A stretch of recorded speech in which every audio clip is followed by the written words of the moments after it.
And for whatever reason, I just put my nose in its mouth and I smelled it. That, if you have never smelled the inside of a bass's mouth, guys, you got to try that. The inside of a bass's mouth. I'm not talking about the outside. The outside has a different smell than the inside.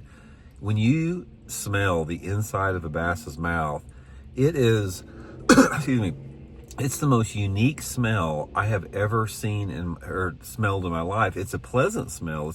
It's a little bit fishy, but at the same time, it's not. It's very hard to describe.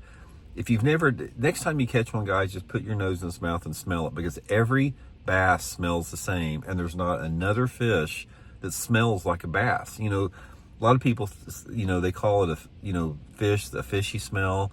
That's not what it is. I don't know what it is or how it's generated within a bass, but a bass has a smell unique to itself. And now, one of the things that happens is, like, fast forward 50 years later, I'll be 64 years old next month. Anytime that I smell a bass, I always take time to do this, not with every fish I catch, but usually once a day or something I'm fishing. I'll smell inside of a bass's mouth, and that immediately takes me back to being 11 or 12 years old, wading Turkey Creek and catching that 4-pound bass. It immediately takes me back there. And it's sort of the same thing when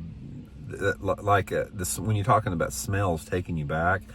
Another thing that we did is, back when I was, probably, 9 or 10 years old, my mom and dad used to take me down to for vacation in the summertime. We'd usually go in June or July down at Table Rock Lake. This was the late 1960s.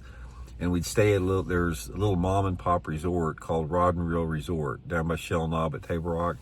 And back then at Table Rock, there wasn't any development. There was a handful of those little mom and pop resorts where they'd, like, at the top of the hill, there'd be some small cabins, and they'd have maybe a 20 slip boat dock for the cabins.